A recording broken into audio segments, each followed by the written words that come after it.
আমরা প্রতি বছর এটা করি, এখানে আইনা বিক্রি করি 700 টাকা 750 টাকা বিক্রি করি। এটা বিক্রি হয় আর কি, চাহিদা বেশি, মানুষ বেশি, সবাই নিয়ে খাইতে পারে। আমরা আমরা কেজি হিসাবে বিক্রি করি।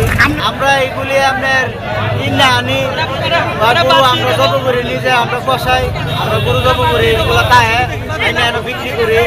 আর যেন কাজ করি, কাজ করলে সময় আপনারা এই আটি মাটি এগুলো দিয়ে দেয়, আমরা এগুলি আটি আইনা বাঙালির দোকান চালাই। মানুষের কাছ থেকে টুকাইয়ে কিছু খাই, কিছু বিক্রি করি। আমরা রাখছি কিছু 5-10 কেজি খাওয়ার জন্য, যাদের বেশি ফ্যামিলি তারা বেশি রাখছে, আবার কিছু ব্যস্ত আছি, আমাকে তো খাওয়ারও লাগবে। কোরবানি দেওয়ার সমর্থন নাই দেখে আমি এই হাটে 2 কেজি মাংস কিনছি 650 টাকা কিলো।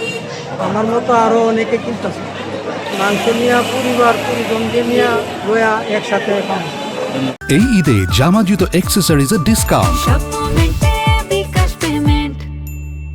আমি তো আসলে কোরবানি দেই না, এই জন্য বইরে আসছি। এখানে বোঝা গেছে কি মাংসগুলো বিক্রি মোটামুটি ভালো, কিন্তু দাম দর দিয়ে সস্তা আছে। মাংস মানুষের বাড়িতে মনে কর চুড়াইয়া গরু গরু ছাড়াইয়া মাংস টাংস নিয়ে আসি, ওই মাংস আমরা বিক্রি করতে আসি ভৈরব বাজারে। 700 পাবলিক বলছে, 650 600 এরকম বলছে।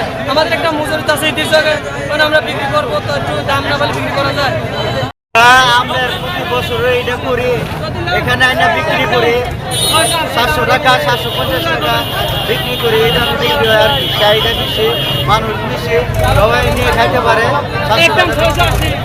আমরা আমরা কেজি হিসাবে বিক্রি করি। আমরা এগুলি আপনার কিনে আনি, গরু আমরা জব করি, নিজে আমরা কষাই, আমরা গরু জব করি, এগুলো খায় এনে বিক্রি করি। আর যেন কাজ করি, কাজ করলে সময় আপনারা এই আটি মাটি এগুলো দিয়ে দেয়, আমরা এগুলি আটি আইনা বাঙালির দোকান চালাই।